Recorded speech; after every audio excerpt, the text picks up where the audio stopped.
The Clock Store is a pretty stereotypical silly symphony cartoon. It's about as stereotypical as they get. This was released in 1931, directed by Wilfred Jackson.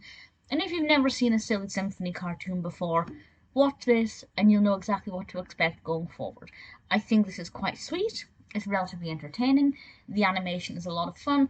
But there's not too much to say about it because there wasn't anything in it that really stood out to me as being amazing. Some silly symphonies will have moments here or there that I think are particularly fabulous or adorable, and some of them have moments that I think are quite questionable. Not the case here at all. It is very much middle of the road, enjoyable, quintessential silly symphony with a nice narrative that's developed well and well animated. This is set in a clock shop after hours, and all of the clocks and the watches come to life and begin dancing with each other and interacting. Some of the clocks have a bit more of an aggressive approach at doing things, and we get to see all of these different timepieces having fun and entertaining us with their dancing.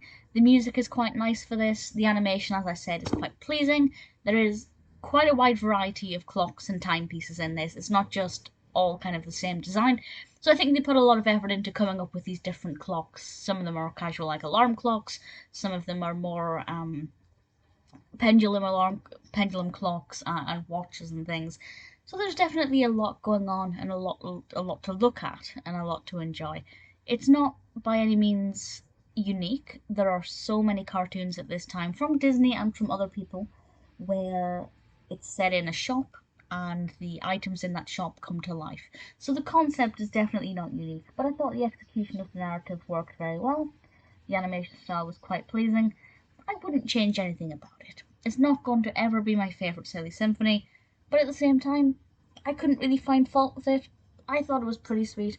If you've never seen Silly Symphonies, it's not the first one I would recommend. There are some that I think are so much better.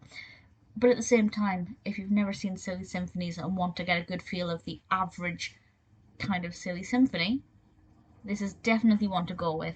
I think the Clock Store is pretty good fun.